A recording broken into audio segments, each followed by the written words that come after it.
ಏನು ಮಾಡಲಿ?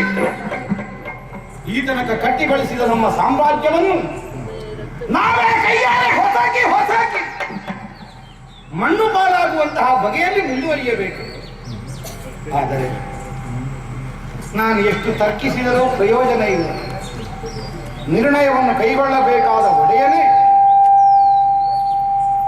ಯಾವಾಗ ಅಪಸ್ವರ ತೆಗೀತಾನೋ ಮತ್ತೆ ನಾನು ಯೋಚನೆ ಮಾಡಿ ಇನ್ನು ನಮ್ಮ ಕರ್ತವ್ಯ ಏನು? ಒಡೆಯನಿಗಾಗಿ ಹಿಡಿದು ಎಳ್ಕೊಂಡು ಹೋಗ್ಲಿಕ್ಕೆ ಹೋದರೆ ಅಲ್ಲ, ಬಂದವಳು ಕೊಡಬಿಗೊಡತಿ ಎನ್ನುವುದನ್ನು ಅರ್ಥ ಮಾಡಿ ಪೊಡಮಟ್ಟು ಆಕೆ ಅನುಗ್ರಹವನ್ನು ಸಂಪಾದಿಸುವುದಕ್ಕಾಗಿ ಯತ್ನಿಸ. ಏನೇ ಇರಲಿ, ನಮಗೆರಡೂ ಗೌರವ ಸ್ಥಾನ. ಈಗ ಜಗದೊಡತಿ ಅವ ನಮಗೊಡೆಯನ ಮೇಲೆ ಗೌರವ ಇಲ್ಲದೇ ಇಲ್ಲ ರಕ್ತ ಬೀಜನಿಗೆ. ಜಗದೊಡತಿಯನ್ನು ಅಗೌರವದಿಂದ ಕಾಣುವ ಬಗೆಯೂ ಅಲ್ಲ ರಕ್ತ ಬೀಜನಿಗೆ. ಆದ್ದರಿಂದ ಮೊದಲಾಗಿ ಅವಳ ಸ್ಥಾನ ಮರ್ಯಾದೆಯನ್ನು ಅವಳಿಗೆ ಒದಗಿಸಬೇಕು. ಪೊಡಮಟ್ಟು ಮುತಿಸಿ ಅನುಗ್ರಹವನ್ನು ಸಂಪಾದಿಸುವ ಯತ್ನ ನಮ್ಮ ಫಲ ಅವಳದು. ಆಗದೇ ಹೋದರೆ ನಾವು ಹೇಗೂ ಹೊರಟು ಬಂದದ್ದೇ ಸಾಯಲಿಕ್ಕಲು ಮತ್ತೆ ಕಣ್ಣೀರಿಳಿಸಲಿಕ್ಕೆ ಏನಿದೆ? ಮೊದಲಾಗಿ ಈಕೆಯನ್ನು ಕಣ್ತುಂಬಿಸಿಕೊಂಡು ಮನಸಾರೆ ಕೊಂಡಾಡಿ ಅನುಗ್ರಹವನ್ನು ಸಂಪಾದಿಸಿಕೊಂಡು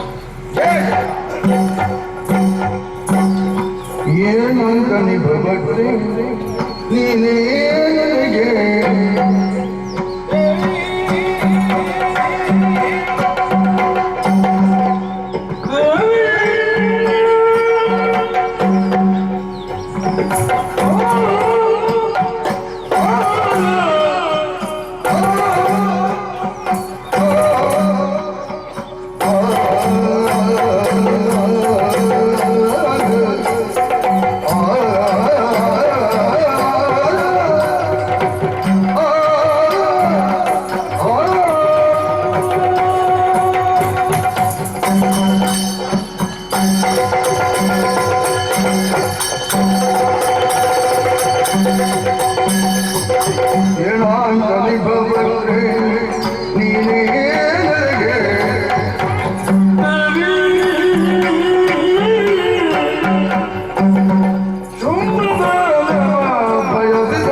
ಏನು ಸೌಂದರ್ಯ, ಎಂತಹ ಯೌವನ, ಏನು ದಿವ್ಯ ಪ್ರಭೆ, ಇದೆಲ್ಲಿಯ ವರ್ಚಸ್ಸು, ಯಾರಾದ್ರೂ ಹುಟ್ಟಾಗಲೇಬೇಕು.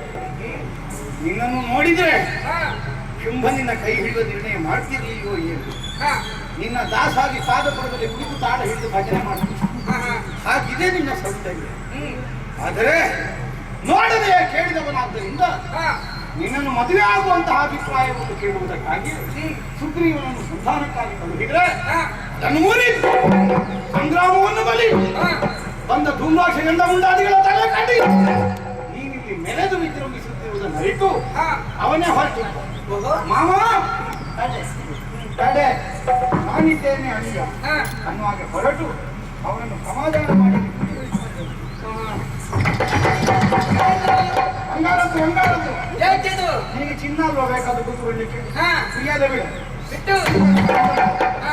ಇದರಲ್ಲಿ ನೀನು ಕುಡಿತಾರೆ ನಾನೇ ಇದಕ್ಕೆ ಹೆಗಲು ಕೊಟ್ಟು ನಮ್ಮ ಒಡೆಯದೊಂದಿಗೆ ನಿನ್ನನ್ನು ಕರೆದೊಯ್ತು ಅವನೊಂದಿಗೆ ಮದುವೆ ನಡೆಸಿ ಅನವರತ ನಿನ್ನ ಸೇವೆಯನ್ನು ಆಚರಿಸಿ ಆ ಮೂಲಕವಾಗಿ ಜೀವನದಲ್ಲಿ ಧನ್ಯನಾಗುವ ಉದ್ದೇಶದಿಂದ ಬಂದಿದ್ದೇನೆ. ಬಾರಮ್ಮ, ಬಾ ಬಾ ಬಾ ಬಾ ಬಾ ಕದಂಬಾವನಕ್ಕೆ ಬಂದು ನನ್ನ ದಿವ್ಯತೆಯನ್ನು ಅರ್ಥ ಮಾಡಿಕೊಂಡಂತಹ ನೀನು ವಿಧ ವಿಧವಾಗಿ ಸ್ತುತಿ ಮಾಡಿದ್ಯಾ, ಸ್ತೋತ್ರ ಮಾಡಿದ್ಯಾ. ಸಂತುಷ್ಟರಾದ ನಾನು ದಾನವ ಸಮುದಾಯದಲ್ಲಿ ನಿನ್ನಂತವನು ಇದ್ದಾವನ ಬಗ್ಗೆ ಅನುಮಾನವನ್ನು ಕಾಡಿತ್ತು. ಸಮುದಾಯದ ಒಂದು ಪೂರ್ತಿ ಪರಿಚಯ ಆಗಲಿಲ್ಲ. ಆದ್ರೆ ನನ್ನ ಅನುಮಾನವೇ ಸತ್ಯವಾಗಿ ಹೋಯ್ತಲ್ಲ. ನೀನೊಬ್ಬ ಪ್ರಾಜ್ಞ ಅಂತ ತಿಳಿದಿದ್ದೆ ನಾನು. ನಿಜವಾಗಿ ನೀನು ಜ್ಞಾನಿಯಲ್ಲ, ನೀನು ಶತಮೂರ್ಖ. ಓಯ್, ಈ ಹೊಸ ಅತ್ತೆಗಿಂತ ಹಳೆ ಮಾವ 1000 ಪಾಲಾಗಿ ಅವ ಮೂರ್ಖ ಅಂತ ಹೇಳಿದ ಅಲ್ಲಿಗೆ ತೃಪ್ತಿ ಪಟ್ಟುಕೊಂಡ. ಇವಳು ಒಂದೇ ಸಲ ಶಾಸಕ ಯಾಕಪ್ಪ ಕಾರಣ ಇದೆ.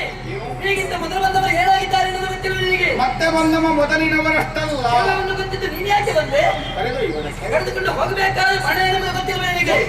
ಮತ್ತೆ ಬಂದು ಶುಂಭಣ ಗುಣಗಾರ ಏನು? ನೀನೊಬ್ಬ ವೀರ ಹೌದಾಗಿದ್ರೆ, ನಿನ್ನಲ್ಲಿ ಪರಾಕ್ರಮ ಇರುವುದೇ ಹೌದಾಗಿದ್ರೆ, ನೀನೊಬ್ಬ ದುರಧೀರನಾದ್ರೆ ಏನು ಮುಖ ಮಾಡ್ತೀಯೋ ಮಾಡು ಸಮರ.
ಪತಿಯತರಾಗುವುದು ಬುದ್ಧಿ ಶೂನ್ಯ ಲಕ್ಷಣ.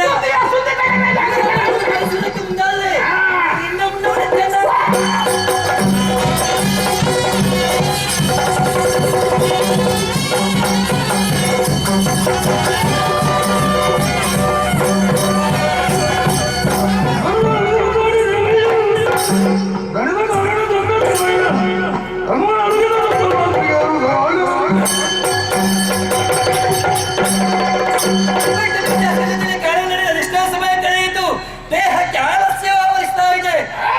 ಮುಂದುವರಿಸಬೇಕಲ್ಲ.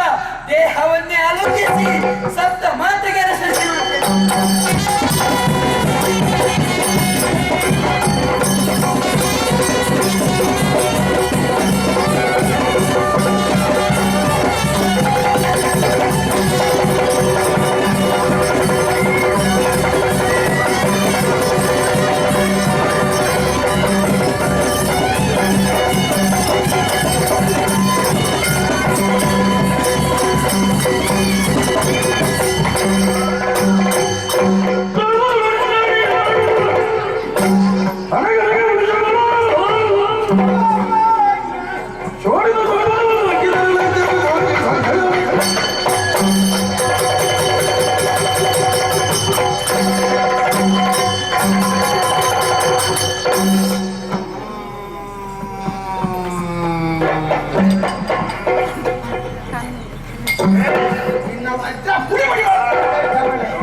ಬಂದದ್ದು ಆ, ಸ್ವಾಮಿಗಳಂತ ಇದರ ಪ್ರಭಾವ ಗೊತ್ತಿಲ್ಲ ನಿನಗೆ ಏನಿದೆ ಚಂದ್ರ